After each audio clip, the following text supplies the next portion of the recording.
After what I witnessed in this hearing today, I got to be honest with you, it's going to be really, really difficult. Today's hearing was about something that should have not been controversial. Parents deserve to know what's happening in their children's school. Now, how controversial is that? I mean, think about what we're arguing about. Parents want to know what's happening in school. Oh my God, you want to talk about a controversy? Forget about what's going on in Iran. Let's talk. These parents should not have a right to know what's going on with their kids in their school. This is what we're talking about. You want to talk about crazy versus common sense? Good grief. But I'll tell you what the hearing did. It raised fundamental questions. Who should have, ask yourself this, who should have a final say in a child's upbringing and education? I don't know about you, but I kind of think the parents would win that argument, right? People in Loudoun County, administrators there, especially Dr. Spence, he may think different. But the answer is really simple. Hypothetically. Right, hypothetically speaking, right. It should be the parents, not the bureaucrats, not the administrators, and not the school board. Really, simply put, common sense, parents should have a say in their children's upbringing and education. Unfortunately, across the country, we've seen many examples of school districts forgetting about the basic truth. Parents deserve transparency, not secrecy. And if they're so secret, you got to ask yourself, what are they hiding? Like, what are they hiding? Right? Are they hiding that their math scores are going down 4% and the reading scores are going down 4%? I mean, come on, you guys. This is their job. Right? And Mr. Spencer was Dr. Spencer. So I'm going to go with he's a halfway intelligent guy. Didn't sound like it today. I don't know about you, but I didn't think he was able to answer many questions. And as a leader, isn't it your job as a leader to answer questions? I mean, you're the one that's in charge. The buck's supposed to stop with you, right? Until the you-know-what hits the fan, and then, oh my God, it wasn't me, can't answer. Can't talk about a specific situation. I can barely talk about a hypothetical situation. I mean, I'm glad that Dr. Spencer knew his name. Anyways, I'm getting off the rails, but it's so frustrating. But unfortunately, across the country, we've seen far too many examples of school districts forgetting this basic truth. Transparency. Not tough. I think it's common sense. The left, they're a little crazy. They're a little hoo-hoo, right? Parents deserve a seat at the table.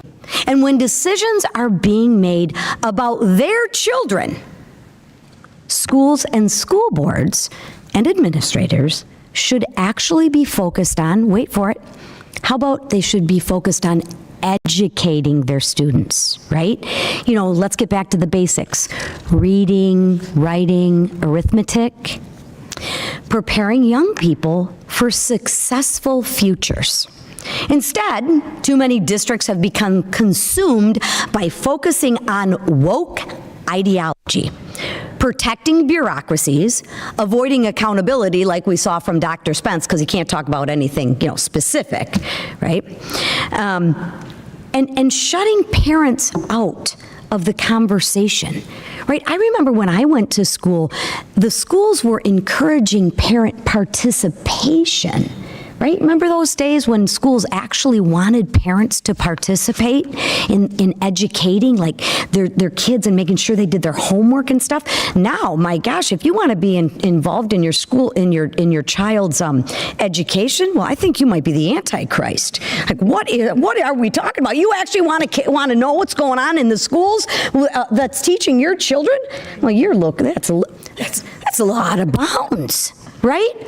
And while today's hearing focused on school leaders and administrators, shortly you're going to hear directly from the most affected. I might say the second most affected because I think your children are the actual most affected.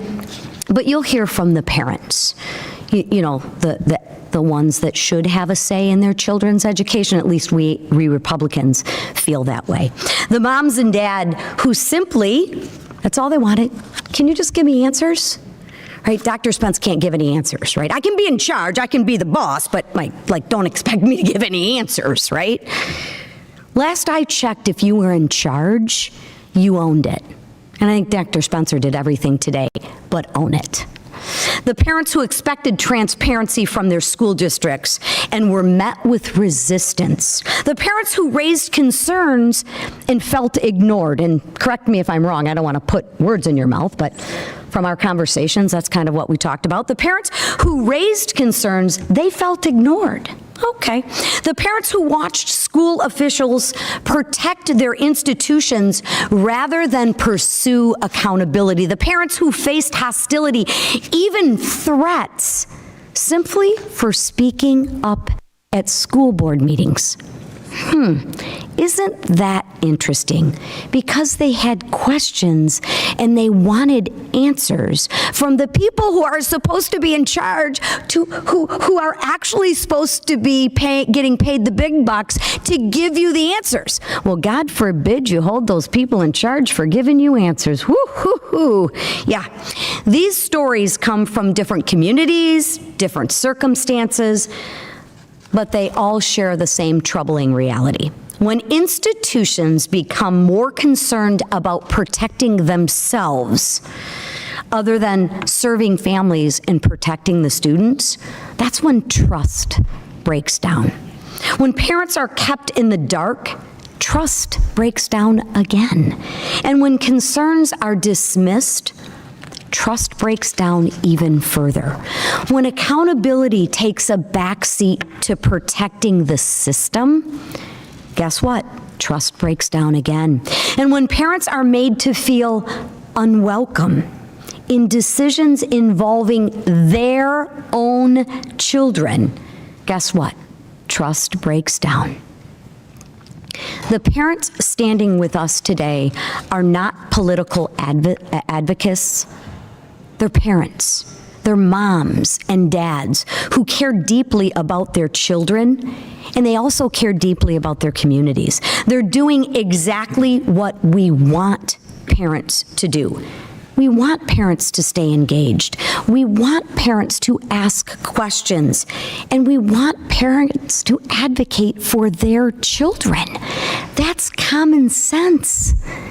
That's normal. That should be encouraged, not discouraged. And that's why we're here today, to ensure their voices are heard, to shine a light on their stories, to give you the other half of the truth, and to remind school districts across the country, the parents are not the problem. So Dr. Spencer and all you administrators who think you're in charge but refuse to act like you're in charge, get a mirror out and look in the mirror, because right now you're the problem. Parents are responsible for the lives, success, and upbringing of their children, and they have a right to know what's going on, not to be shut out.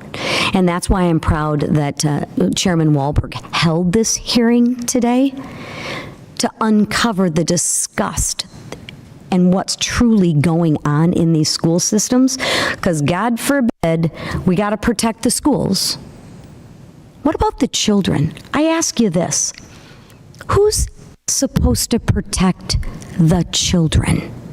So now I'd like to turn it over to my fellow Michigander, the chairman of our committee, who decided to hold this hearing, and I think we're very grateful that he did, Chairman Wahlberg. You can use my box if you want. That's how it feels to be chair of the conference. Wow. You can see why I'm glad to have someone with a little bit of enthusiasm on my committee, and appreciate you. Appreciate you, parents. When I first was given I feel strange up this I know. Here, let me move it for you. Pull it back just a little bit. No, it's really because my bifocals don't go down that far. When I became chairman of this committee, I said, if we get three things right, we'll do very well. And those three things I haven't changed. Parents, students, teachers. You get those right, and in that order. I would suggest the parents are the most important.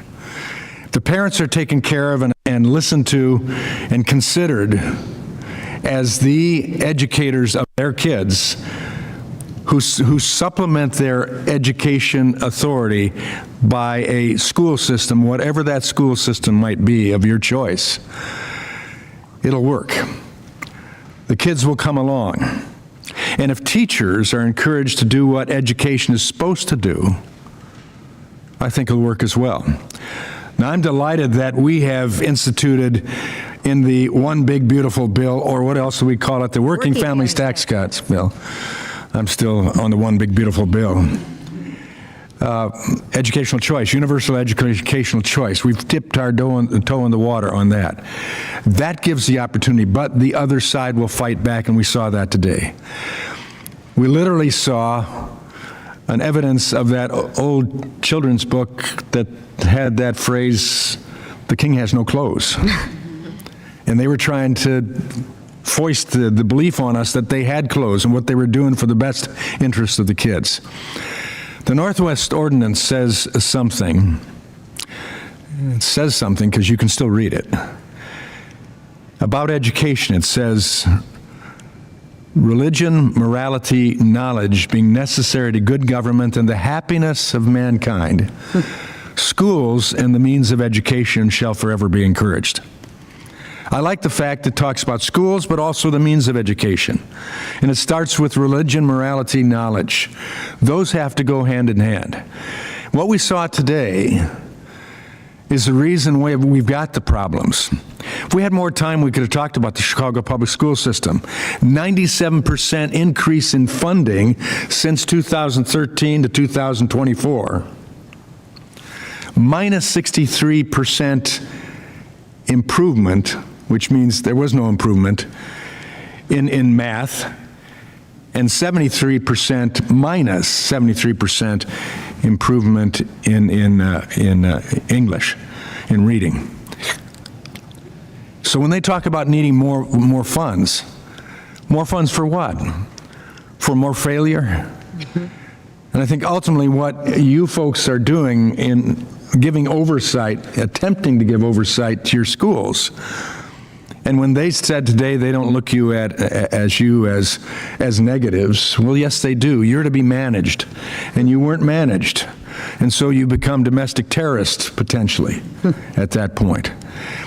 And that point, education stops being what it needs to be in a conducive environment.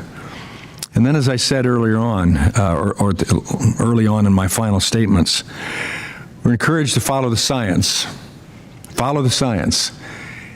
And I say follow the truth, because when you get to that aspect that many of you have fought, the idea of having the choice for male or female, not simply whether you could have females intruded upon by males in their sports or in their private spaces, but just simply that you could have that, as opposed to saying, we want to do what we do as educators in expressing truth and seeing these students that have a dysphoria and attempting to assist them to ultimately affirm their reality of who they actually are, not lead them down a road that ultimately they will regret and will not produce the success, the enjoyment in life, the experience in life that they could have if we affirm that. So today, we tried to affirm that schools exist to educate children, not push political agendas. If I heard we follow Illinois state, local government rules and ordinances, I was about ready to heave my cookies up there. And that's why we had to subpoena her to come. But parents have a right to know what is being taught and a right to be involved in every major decision and minor decision affecting their children. It's their children. And as a grandparent, I affirm that as well. I want to know what my granddaughters and my grandsons are being taught. Yet they're being kept in the dark. What I heard today, sadly, has left me concerned about the direction of our education system more than ever. Crossed into realms that we never contemplated in our battle against one choice, and that being public education, and that's it. We've gone past that. Rather than addressing parents' concerns, the superintendents doubled down on the disturbing policies like allowing biological boys to sleep with biological females on overnight school-sponsored trips. And you notice Dr. Spence never answered that. Never answered that. They suggested that not using a student's preferred pronoun could be on the same level as physical assault. Our schools should focus on reading, writing, math, and preparing students for success, developing character as students. That's a common sense topic. Today's disappointing NAEP scores, as I pointed out in my closing remarks, are a reminder that too many students are grafted off into subjects that they don't need to work on. They'll figure out those themselves, and most importantly, the parents will be there to assist them in the process. At a time when student achievement is declining, parents deserve transparency, students deserve safety, and schools must be accountable to the families that they allegedly serve. We did not see that in the room today, except possibly with Superintendent Sue. San Francisco is a strange place. And she may indeed be listening to a majority of her constituency there. I hope not. But San Francisco is a different place. But I was raised in the south side of Chicago. It's not gone that far away to what we saw today. So we need to keep fighting. Jonathan Edwards was a signer of the Declaration of Independence. A man who I think understood what we're facing right now. He says, a republic once equally poised must either preserve its virtue or lose its liberty. You folks have lost your liberty to a great degree in educating your kids with your choices and then stepping up for your kids. And that's an issue of virtue. And so I think we need to redouble our efforts, and I appreciate the fact that you're here, you're standing with us. Our committee is not backing down simply because my Democrat colleagues say that we are entering into spaces that are a waste of time. No, they aren't. This is the future of our country. And you break down morality, the family, and education, and you can control anything else you want. Lisa and I aren't willing to let that happen, so we're glad that you're with us. And now I guess Ian Pryor, Senior Counsel at America First Legal, we want to hear from you. Thank you very much, Chairman Wahlberg, for holding this hearing and really exposing what Loudoun County Public Schools has become over the half decade, really since the school board turned over from a moderate, responsible board to one that is committed to a social experiment in political ideology. And thank you, Chairwoman McLean, for having the exchange with Mr. Spence that so many parents in Loudoun County wish they could have had. That was amazing to watch. Hypothetically or otherwise? Hypothetically. I've actually represented almost all of the parents up here in some manner or another against Loudoun County Public Schools. And I've also fought against Loudoun County Public Schools as a parent for the past 5 years. And the fight has really been to try and get them to comply with the law. But really, the pillars of Loudoun County Public Schools, as somebody that has fought them in court and outside of court, are illegality, ideology, and incompetence. And I think we saw a little bit of that here today in the hearing. And the other thing I think we saw that is extremely frustrating, but is consistent, is the gaslighting from Mr. Spence about how Loudoun County Public Schools follows the law, how they are in compliance with civil rights laws. That is not true. Somebody tell me where in the law it says that a boy who claims to be a girl has greater rights in a girl's restroom than a girl. It does not exist. In fact, that is sex discrimination against the girl. But you heard Dr. Spence say, well, there's a case in the Fourth Circuit that handles this. No, that case did not handle this type of situation. It did not go that far. And in fact, both Title IX and the Virginia Constitution say that it is indeed permissible to separate facilities on the basis of sex. What about locker rooms? Where does it say that a boy can go into a girl's locker room and change while girls are changing? I couldn't find anywhere. And again, he cites this Fourth Circuit case. That Fourth Circuit case did not say that. In fact, it went out of its way to say that this decision does not apply to locker rooms. So he's gaslighting the committee. Where does it say that a boy can sleep in an overnight facility with a girl? What law says that? Again, can't find one. Seems Title IX allows that to be prohibited.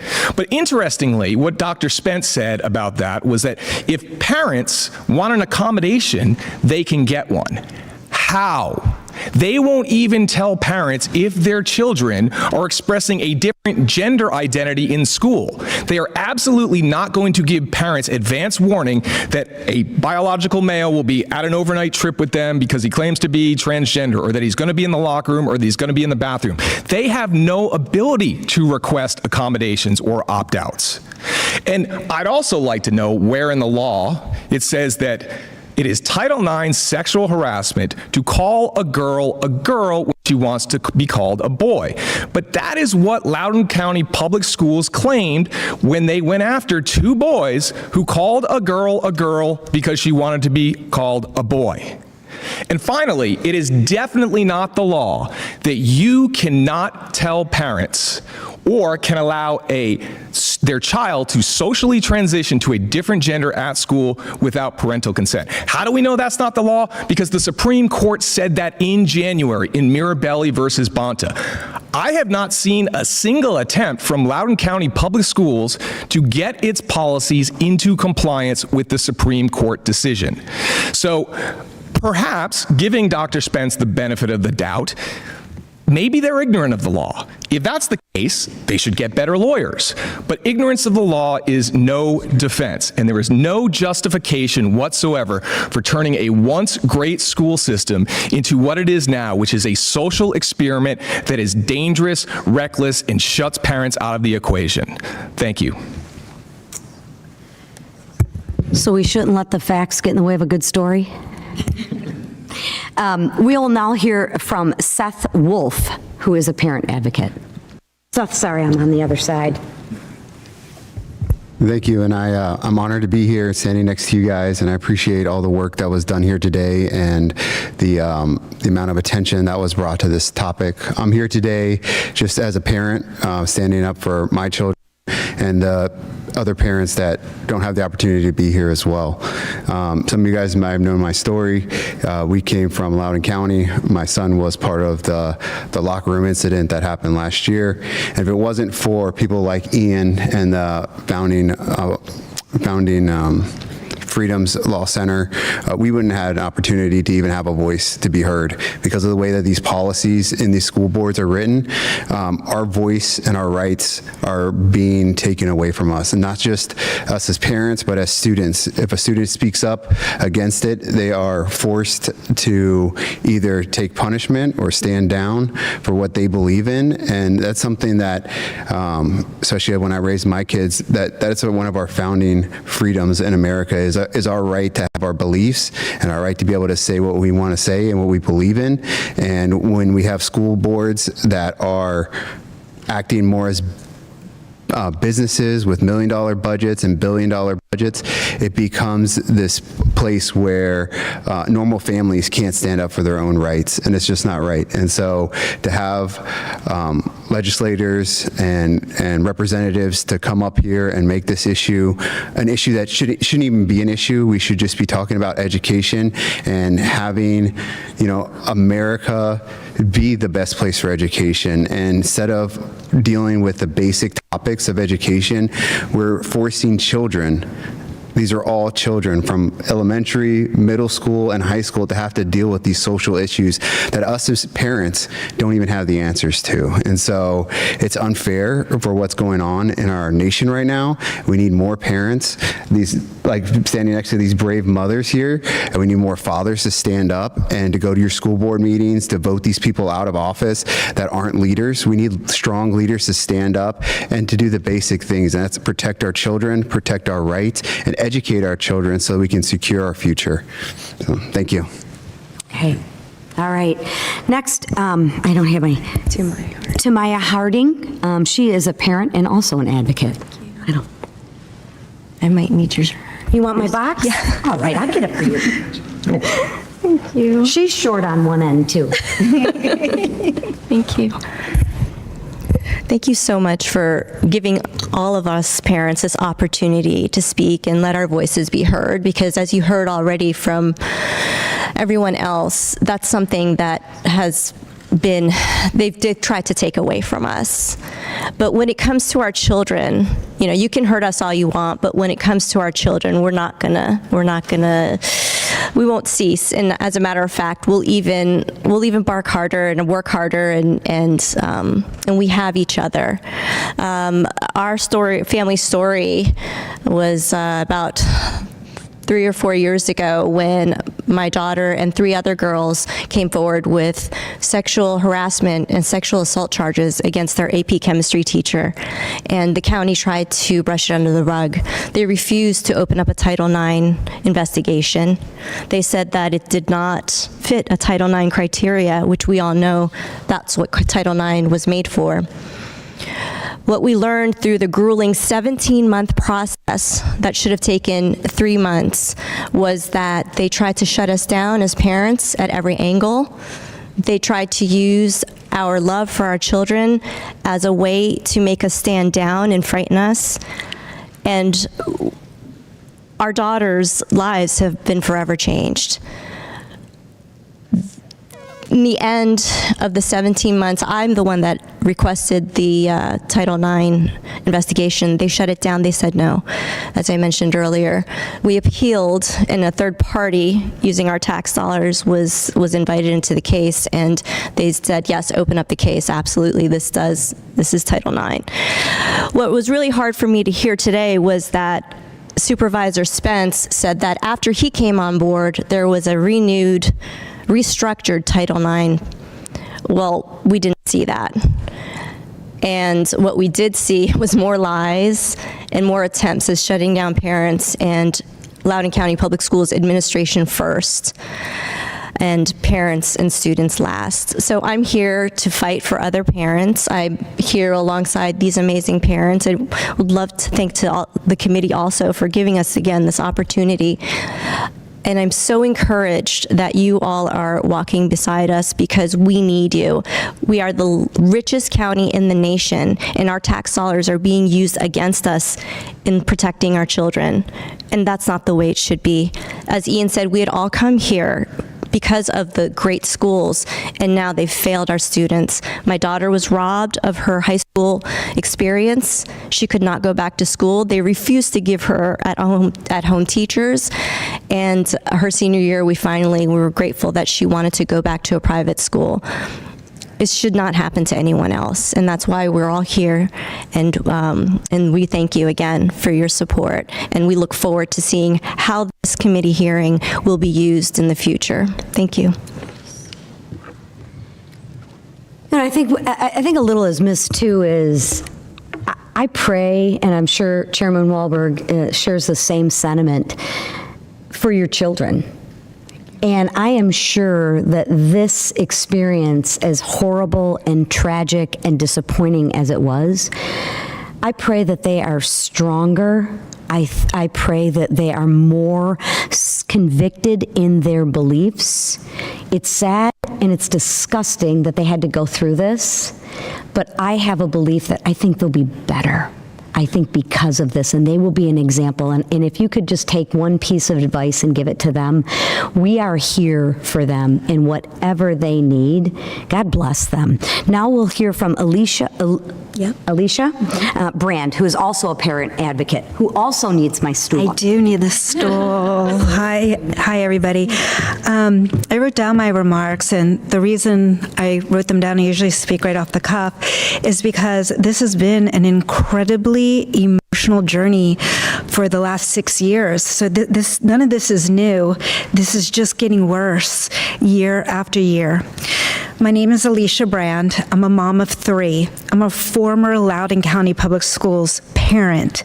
My kids are now in private school, and it was the best decision, aside from the terrible expense, that we did for our kids. It was the right thing. And I'm also the founder of an organization called Army of Parents.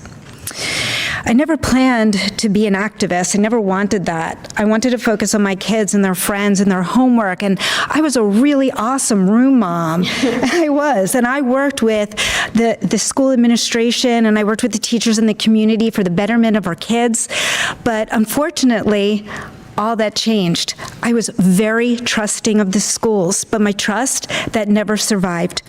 Why? Because I started asking questions about some questionable things that my children and your children and all of your children were being taught in school.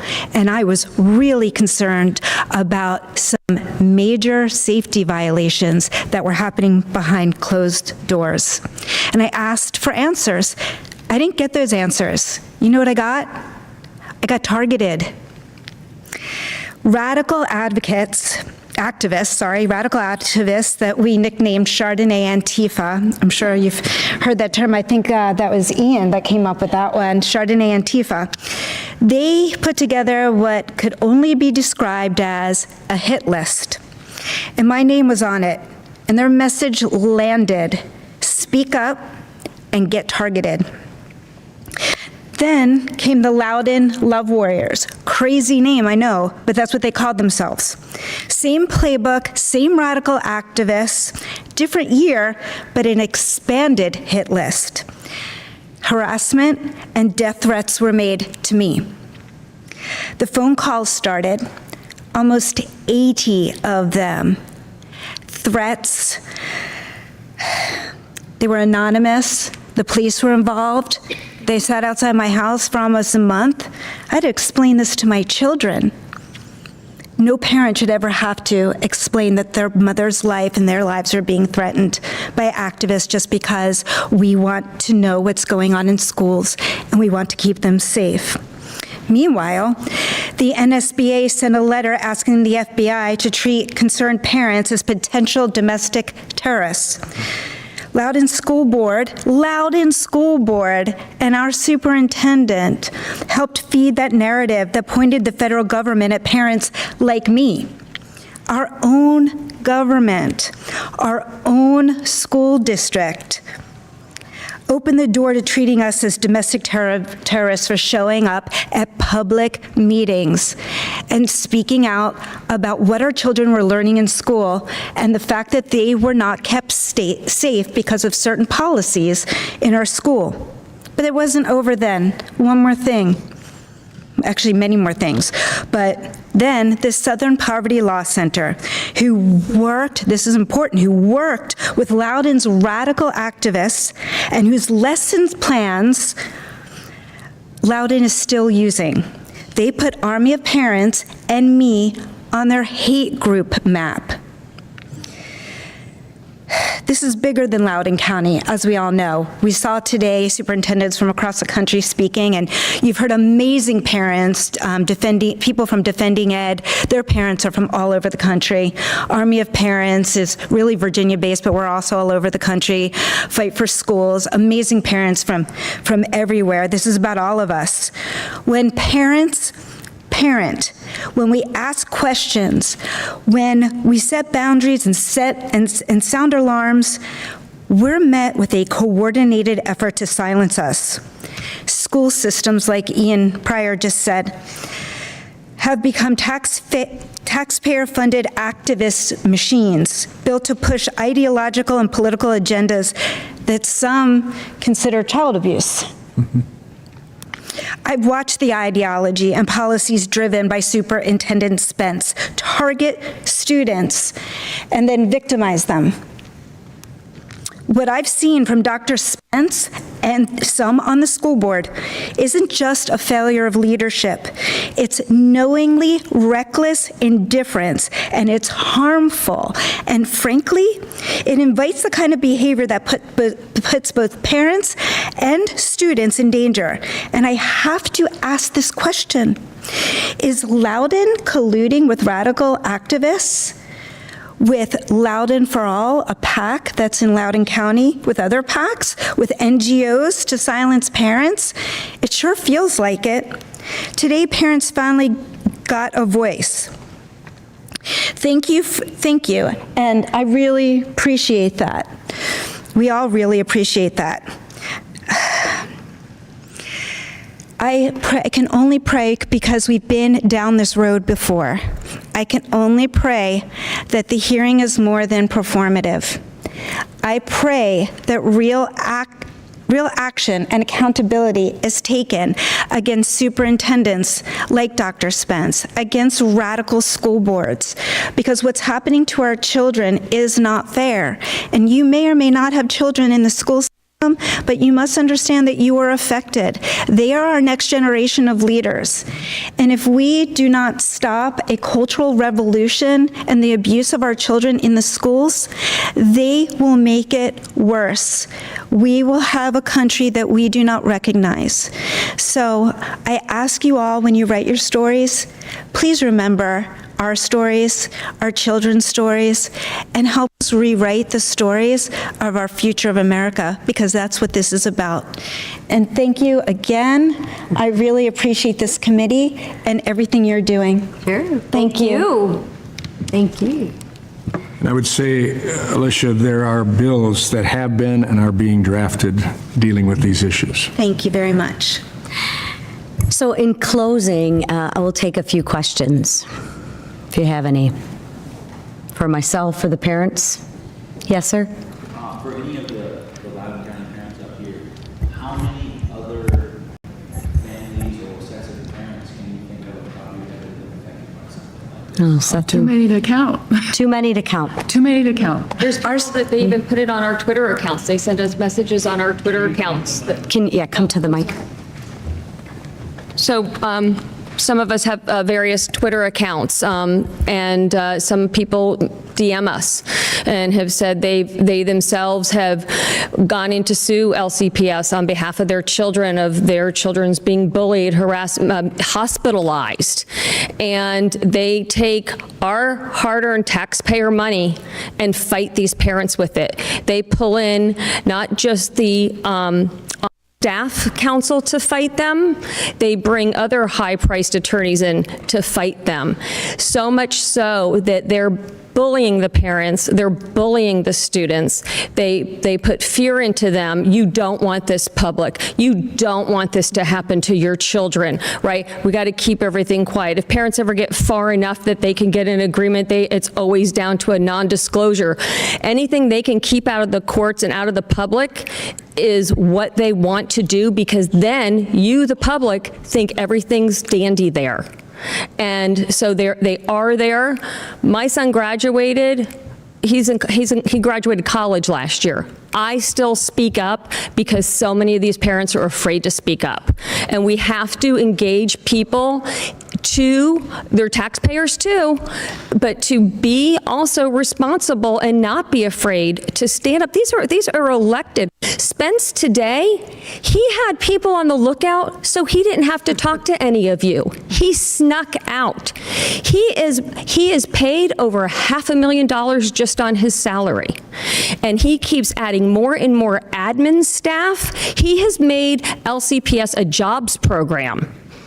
He himself, he took DEI and not only said he would not follow President Trump's executive order to drop DEI at LCPS, he had HR, which it used to be under, he has DEI as a direct administrative report to him.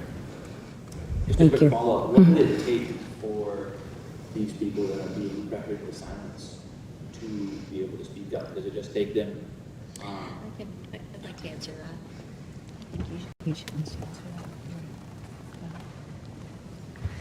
A lot of times, because of the reasons that Suzanne just mentioned, the knowledge that there's so much money and power involved in Loudoun County public schools, a lot of the parents are afraid. So really, to answer your question, it's the resources, it's having the backing of other people in government to actually walk alongside us, because we can fight, we can talk, we can attend the school board meetings, but sometimes it gets discouraging because there's only so many school board meetings that you can attend before you feel like you're not being heard. Well, and remember, parents' jobs have been at risk. Parents have been worried about losing their jobs. What she's saying is parents have actually been worried about losing their jobs, which is absolutely disgusting. We have time for one more question, sir. All right, maybe we'll do two. Yeah, hi, Ed Hutchins. By the way, I have two 15-year-old fraternal twin daughters. Oh. Montgomery County, so got skin in the game aside from my public policy work. My question is a little bit broader. To what extent do you see parental choice, which we have in Florida now, you have in Texas, lots of places like this, basically scaring the government schools into, hey, you want to lose all your funding? You know, you better shape up. Well, I think President Trump is on the right track and Secretary McMahon is on the right track, as there has to be some accountability for the education system, right? And Chairman Wahlberg talked about it earlier. We keep giving the Department of Education more and more and more and more money, but the test results keep getting less and less and less. At some point, we actually have to begin to get value for our money. And the answer is money isn't going to solve anything. Money is just going to make it worse because it's going to perpetuate the problem, because we're paying people like Dr. Spence who can't answer a question $500,000. I mean, seriously? And you want to talk about the real cowards? It's not these. I applaud your courage. I applaud your bravery, because I know it cannot be easy. You know, you got all these keyboard warriors who are true cowards anonymously saying what they feel. I mean, come on, save it. Anyways, we have got to continue to call out crazy versus common sense, but we can't continue to fund the destroyers. So I got an idea. Like Secretary McMahon says, when she talks about taking away the Department of Education, she's not talking about taking away the money. She's talking about, if you give $1, why doesn't that dollar go to the student? Why does only 37 cents go to the student? Why wouldn't we take that dollar and actually help with maybe some tutors, maybe some mental health counselors, maybe to improve the reading and writing score? So anyways, one more question, we got to close. I just want to ask, there's a lot swirling, federal investigation, Yeah. policy proposals, lawsuits, but at the center of all of it, you are among one of the families directly affected. Can you just, if you're comfortable, tell us a little bit about how your unit is doing and how your kids are doing right now? Sure. Use the box. Get even taller. There you go. I think as a family unit, we have faith that we are speaking on the truth. And so if you're speaking on the truth, it's kind of easy to stand behind that. It's common sense to us. And we have a large community of people that I think if you ask the majority of everybody that's involved in situations like this, the truth is it's not hard to see. And we're not doing anything besides trying to stand up for our beliefs and our rights. And it is hard because, like you said, there's keyboard warriors, there's other people.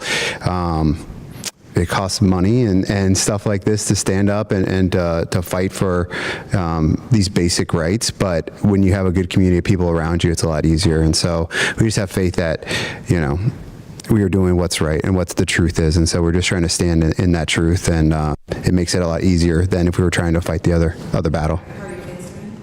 They're doing fine. They're doing fine. Thanks for asking. But yeah. Thank you. So know this, we have your back. Thank you. And whatever we can do to help, we are committed to doing it. So thank you for covering this. Thank you for that, to have the courage, and thank you. Have a good day. I feel like I lost my glasses.